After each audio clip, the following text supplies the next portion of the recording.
Taarifa kutoka ikulu ya Marekani kuhusu mazungumzo ya Trump na Putin inaonyesha kuwa amekataa ombi la kusitisha mapigano ya haraka ya ardhini, angani na baharini.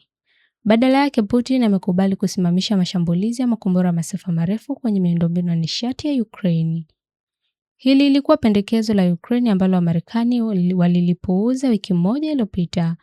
Trump na Putin pia wameonekana kubaliana kufanya mazungumzo ya haraka kupata suluhu ya muda mrefu. Vladimir Putin amthibitisha Trump ahadi yake ya msingi ya makubaliano azimio la amani, lakini kwa masharti yafuatayo.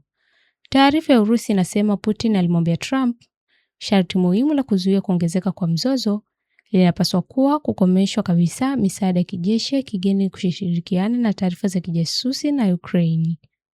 Putin pia alizungumzia kuhusu hitaji la kukomesha usajili wa wanajeshi wa kulazimisha nchini Ukraine na upangaji upya wa vikosi vya wanajeshi Ukraine. Makubaliano yote yanapaswa kuwa magumu, thabiti na muda mrefu, na lazima zingatie hitaji kamili la kuondoa sababu kuu za mgogoro. Taarifa hiyo ilisema pia lazima izingatie madai halali ya Urusi. Rais Donald Trump amezungumzia mazungumzo aliyofanya awali na Rais wa Urusi Vladimir Putin na kusema kuwa anataka kusaidia Mashariki ya Kati. Akifafanua mazungumzo yake ya simu na Putin wakati akijibu maswali kutoka kwa waandishi wa habari, Trump alisema, "Tulikuwa tunazungumzia kuhusu Ukraine ambayo imekumbwa na mapigano yasiyoisha. Kuna chuki kubwa kati ya Putin na Zelensky na inaonekana hawawezi kupatana, lakini nadhani ilikuwa ni wito mzuri juu ya mada hii." Aliongeza kwamba pia walizungumzia kuhusu Mashariki ya Kati na Putin anataka kusaidia. "Nilimwambia, unaweza kwa msaada zaidi kwa kumaliza vita ya Ukraine. Hilo litakuwa msaada kubwa. Lakini tulikuwa na mazungumzo mazuri sana pia siku ya Jumatatu."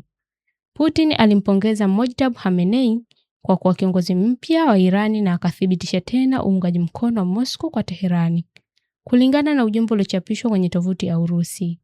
Mwishoni mwa wiki, vyombo kadhaa vya habari vya Marekani, ikiwa ni pamoja na The Washington Post, The New York Times na Associated Press, viliwanukuu maafisa wasiojulikana akidai kwamba Urusi ilikuwa ikiipa Iran taarifa za kijasusi zilizosaidia kulenga wanajeshi wa Mali Mashariki ya Kati.